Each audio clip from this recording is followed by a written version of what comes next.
Kid Copious, back in effect. Purple State Party, you know what we're doing here. Repping America, the center, common sense and freedom. And really a third party. Because this country, it's a joke that we only have two parties. Maybe three if you count the libertarians, but I ain't heard much out of them. You know, leading up to 2024's election, we're going to hear a lot of jibber jabber from the ruling elite about how a third party will mean Trump wins or a third party will mean that Biden wins. Fuck it. Both of those are bad choices. So, you know, what have we got to lose? We won the American Revolution. We didn't win every battle, but like KDA said, that was a battle. This is a war. This is a war for America. And I believe wholeheartedly that the only way to win is a third party. So I will just sit here and, you know, I'll give credit where credit's due, but I want to make sure both of these parties frickin' die in a smoldering pile of ashes. So let's get this thing popped. I'm going to kick this off with my favorite artist after Van Gogh, Bronco here. And yeah, the Dems are using, there we go, you can using that word. The Democrats are using the hunter gun charges to kind of distract from the overall Joe Biden corruption. We have to remember that we have to look past the distractions and remember what's important. You know, what's important here is that it appears that we're pouring money into China, our greatest enemy, and Ukraine, our greatest meh. And Joe is linked to both of them. He's linked to getting cash from both of them. He's linked to his family profiting from both of them. And that's what's important. We can't survive as a nation as long as we allow politicians to profit. We see there's another Democrat who got caught up in some bribery stuff, you know, whatever. And it's not to say that it's just the Democrats. You know, we can't have corrupt politicians. I mean, you look around the world and where you see shitholes, you see corrupt politicians. Lauren Boebert attempts to smooth things over with a new line of purity rings. Yeah, I mean, I'm sure everybody's seen the Beetlejuice musical video of her. I'm not here to excuse that. It's not a good look, but at the end of the day, her being a rude white chick at a performance, vaping, and getting handsy with her boyfriend, I don't think that's going to destroy the country. It may be a bit hypocritical, but at this point, I think we can sort of all realize that most of these politicians are going to be hypocritical. Most people are hypocritical. You know, it's like when we talk about America being, you know,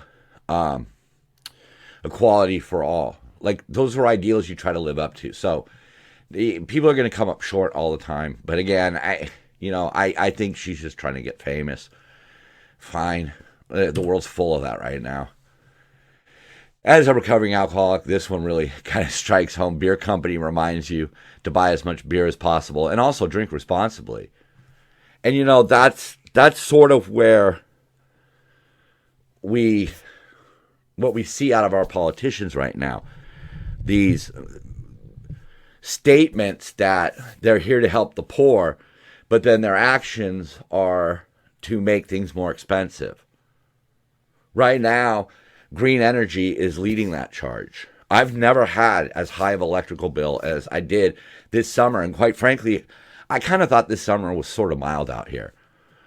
You know, but yet skyrocketing prices because they're being sued for wildfires, so now they have to go out and coat their wires.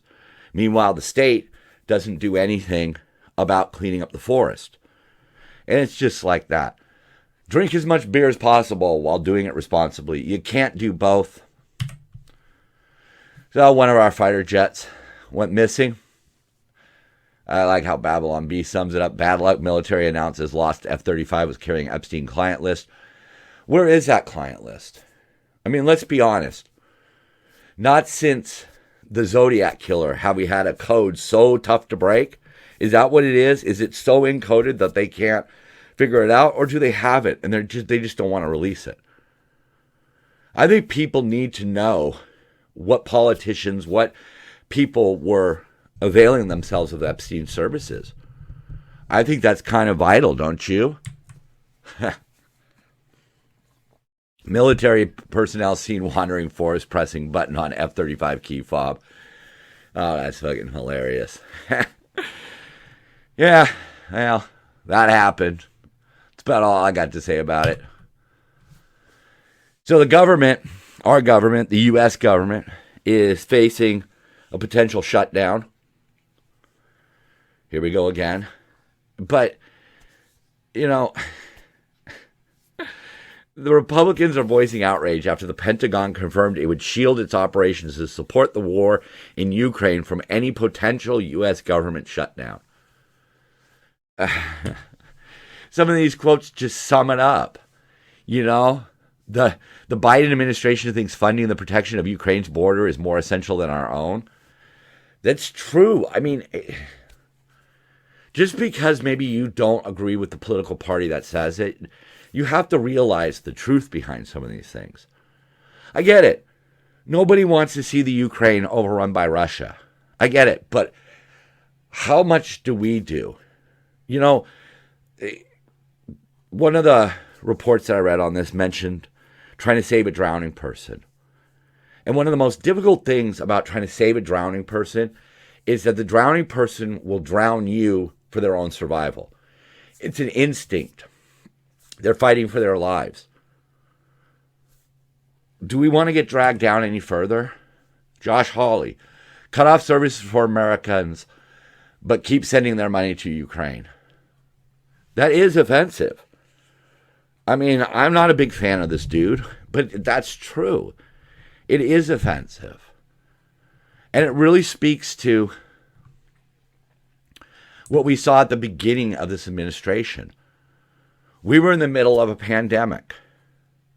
We knew that once we came out of the pandemic, there would be work to be done to rebuild. We knew this. But instead, he just stayed on his agenda. And that's what happened. I mean, inflation was going through the roof, so they come up with an Inflation Reduction Act that spends money on green energy. They used the pandemic to their own gain. Is that the kind of politicians we want? I don't want any politician who does that. I don't want people using the nation's tragedies to get what they want. And I certainly don't want a government like we've seen here in California and we've seen in the United States now, where the agenda is more important than the people. So by now you probably understand that I'm a third party type person. I believe that red and blue don't have the answers. Let's mix the good of both sides and come up with purple. And quite frankly, looking at history, I love to use history for guidance, okay? In World War II, when the Italians surrendered, it left Germany and Japan all on their own. It exposed the underbelly of Europe. We then fainted around in Normandy famously. But losing that one ally weakened the Axis. And when Germany fell, when we rolled up into Berlin and freed Germany from Hitler, Japan became our sole focus. And we were able to take them down. It's kind of the divide and conquer type of strategy. So I'm going to take my satisfaction as one or both parties, the Republicans and the Democrats, take shots, take hits. You know, I would love to see a Republican step away from the party because of their draconian views on abortion. You know, I'd celebrate that.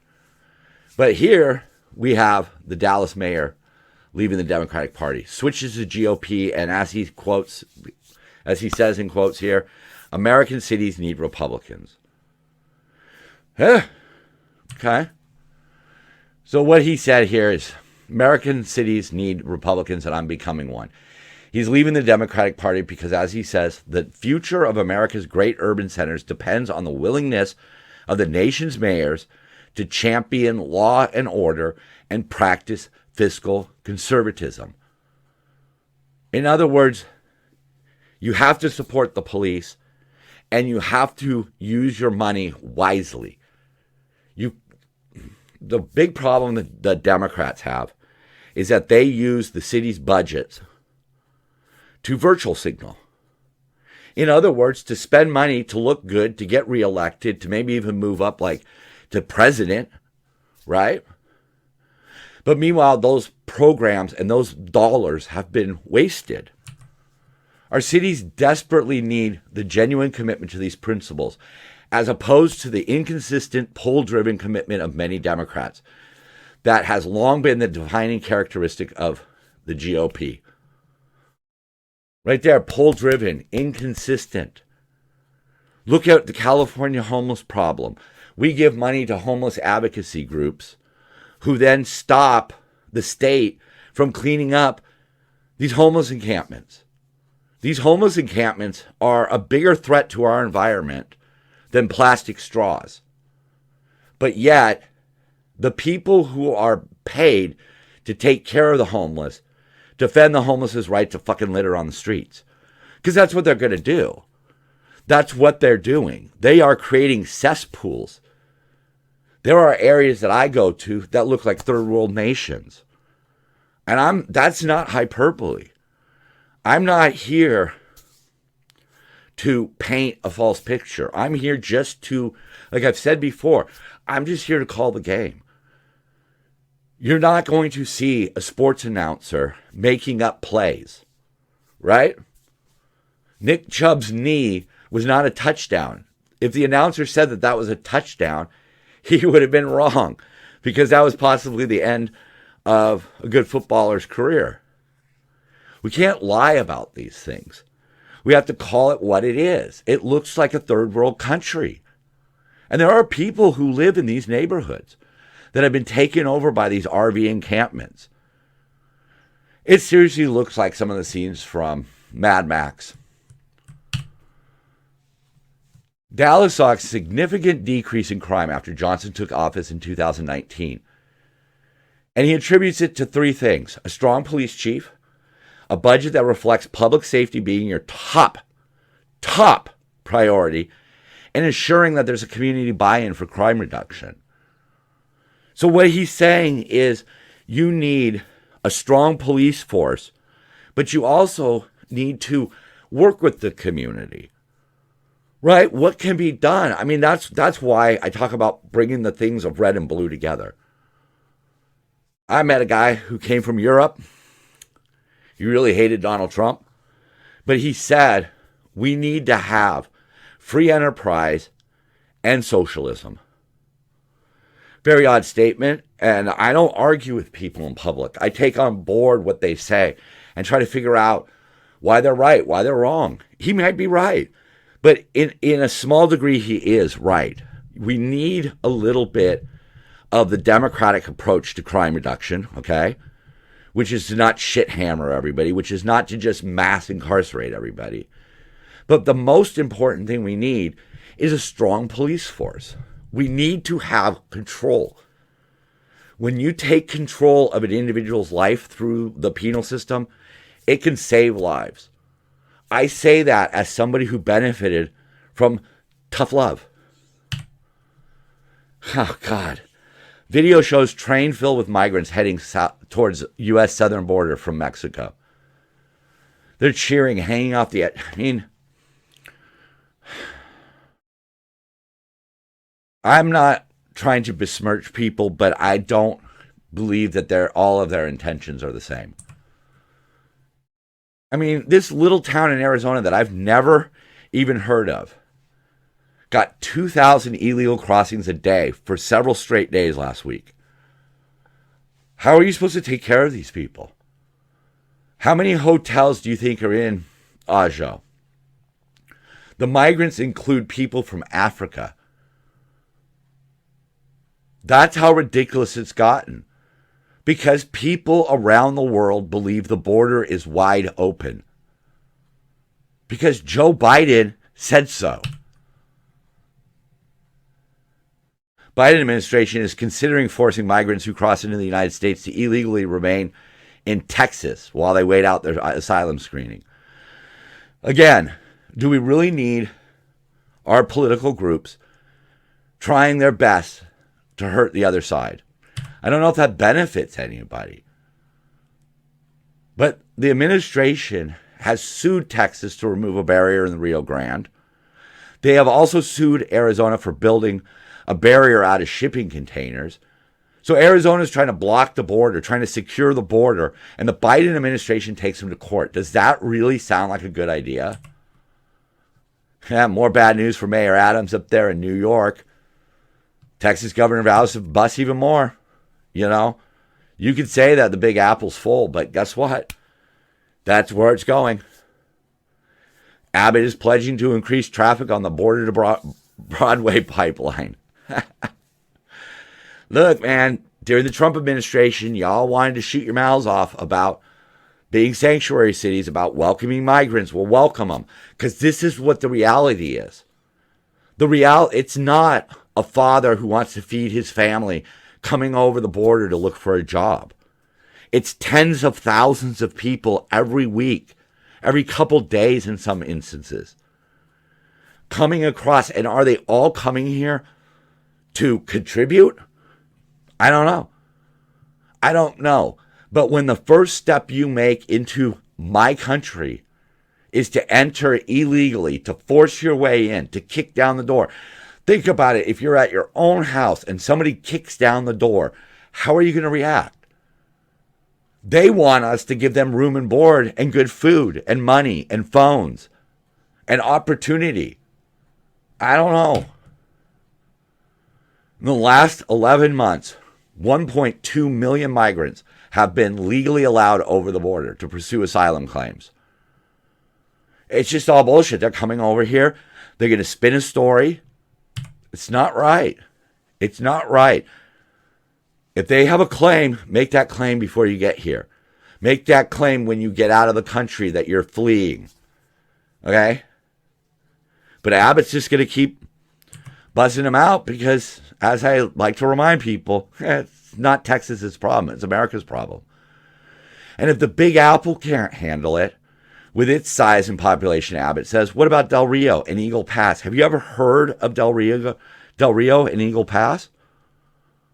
I bet you've heard of New York City. New York City's 10, 11 million people live there. Even with all that tax revenue, they can't handle them. But as long as it's in the red state, you're going to be a sanctuary city. And that's the part that is mind-boggling. Let's go back to the mayor of Dallas, right? Talking about fiscal conservatism. Right now, that New York City is spending $40,000 per person. The total tab, the city's council's Republican leader, Joe Borelli, told the New York Post is more than Boston's entire budget. New York City is spending as much money on illegal migrants as Boston spends on its entire city. Walk a break. There you go. But then you come to some of the results. Some of what happens when you have like an open border policy. DNC committee member says he's perplexed by polls showing Biden struggling to rally Democrats around re-election bid. A big part of it is just pure ageism. No, it's a part of he's sold out to the far left. Part of purple is let's just leave the radicals, the far left, far right, the extremists. Let's just leave them the parties, okay? The far lefties, you could have the Democrats. You fucking neo-Nazi Bible thumpers, you can have the Republican Party. The rest of America should be rallying around a third party, okay? The reason why we don't want Biden in there is because if he croaks during his second term, it's going to be Kamala Harris. We'll get more on that later. But yeah, in this recent AppNork center poll, 55% of Democratic voters say they don't want Biden to run. He has no vision of his own. He is corrupt. He is the old boys network. He is just a white dude who's basically, it seems like, is going to fuck up the country before he dies. He's not doing well mentally. I'd like a chicken sandwich and some waffle fries. Sir, this is a car wash. He's a joke. And his policies are just, I would say they're broken, but they were never designed to work. It comes out of some financial newspaper. I forgot which one. It's not up at the top. They have nothing left. Oil set to surge to $100 per barrel as Biden accused of major mistake. They released too much from the strategic oil reserves. They fired all their bullets, more or less. So there's not a source of oil that can be released into the market to break down prices. The Saudis and the Russians, two shithole people, want oil up near $100 a barrel. And that's where it's going. Because we're not producing enough. Biden's policies are causing oil companies to pull back. But yet Biden gets up there and like the fucking politician that he is, he pledges to reduce them. I'm going to get those gas prices down again, I promise you. How? How? You have no bullets left in your gun, dude. What are you going to do now? What are you going to do now? You sold out to the greenies. You shut down pipelines. You shut down new leases. You made up excuse after excuse after excuse. And meanwhile, you're shipping all the money to China for green energy. And don't tell me about Chinese companies, okay? Chinese companies, Chinese Communist Party, same thing. Here's another thing that was brought up in the article. We make so much liquefied natural gas in the U.S. that we could actually be the supplier to the U.K. and all of Europe. But we're leaving Russia right in the mix. What's the point? Because you have declared war on the old way. We're going to get to it a little deeper maybe later on here, but progressive ideas, progressive ways of doing things work up to a point, and then they simply go off the rails as you progress past common sense. We need to clean up our environment. Great. But cutting off all production and means and trying to cripple an industry, this is what it leads to. Russia making money. Because they'll sell the natural gas. They don't care. And as was brought up, Trump says he wants to free up American energy production. He wants to remove the shackles that the Biden administration has placed on it. Possibly the one redeeming quality of Trump is that he's going to go hard to undo all this green shit. Some of it might work well. Hey, I don't mind. Solar panels, windmills, but that can't be it. Remember, as a third-party person, I like nuclear. All right? We don't have to kiss the ass of the Saudis for the rest of the time. Whatever. Biden collided with a flagpole. Oh, man. This dude can't catch a break. But, maybe that's why people don't want to vote for the guy. Like I said earlier, one of the reasons is because God forbid something happens to Biden in his second term. Oh, man. And Kamala Harris takes over. And right here, Joe Scarborough, a dimwad, if there ever was one, blames racism and misogyny for Vice President Kamala Harris's low approval ratings. There's sort of this undercurrent, he says, like she's black and she's a woman. And that's why people don't like her, because she's the vice president. No. We don't like her because the only reason she's the vice president is she's black and a woman. It's the only reason, folks. Only reason. Okay? It was a checkbox. It was a diversity hire. Look, that's what her own party said when she ran for president. Not even California liked her. She accused Biden of being a racist during the debates. Biden's wife told her to F off. But she's a black woman. That's why we hate her. We hate her because she's incompetent. We hate her because she talks down to us. She pretends to be smarter and more knowledgeable and more capable than the rest of us, when everybody can see she's a fucking dingbat. That's why. Talking about that Dallas mayor. He was talking about crime. Most accurate explanation for the rise in crime in America is from Fox News. No, it was originally Tribune Media. Of all the explanations for the rise in crime in America, none can be more accurate than the lack of swift and certain punishment. No bail. There's also a loss of institutions, because we have a media and politicians who are teaching us to hate cops, because somehow that's going to better society. Siding with the criminals is better than siding with the cops. That's what the left believes. It's right there. Again, I'm not making this up. That's what I see. And a large part of the failure is to teach the values, respect, and patriotism that was once taught in schools, reinforced by parents and much of society. To paraphrase an ancient biblical proverb, where there is no restraint, the people run wild. Now, the one thing I already know is going to be said is, if we return to the way things were, all of these problems, we're going to hate black people again.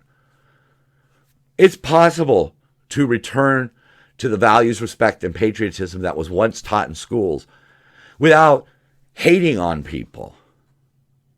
It's possible to do that.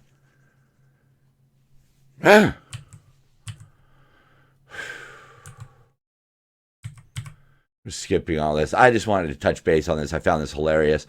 Microcults. Gavin Newsom is terrified that his son is listening to Joe Rogan and Jordan Peterson. Oh yeah, and throwing in Andrew Tate. His 12-year-old is listening to Andrew Tate. So the governor told Bloomberg, I really worry about these microcults that my kids are in. I say microcults because I don't know if there's a better way to describe it. My son is asking me about Andrew Tate, Jordan Peterson, and then immediately he's talking about Joe Rogan. And I'm like, here it is, the pathway. The gateway drug. Well, part of what the left is doing is trying to erode men.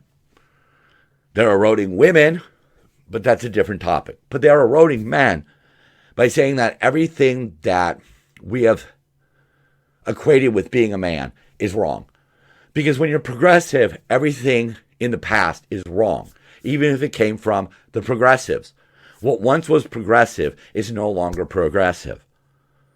Now, personally, I don't think Andrew Tate, Joe Rogan, and Jordan Peterson belong in the same conversation together, but here they are.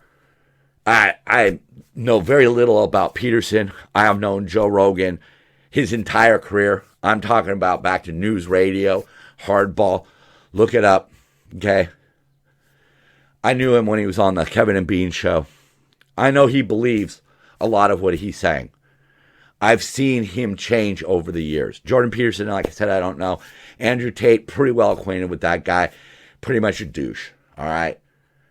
Being a man is not what Andrew Tate says. So I could see Gavin. I would agree with Gavin. I would not want my 12-year-old to listen to Andrew Tate. But they went on in this article to say, all three of them have been widely accused of radicalizing men by turning them away from progressive values.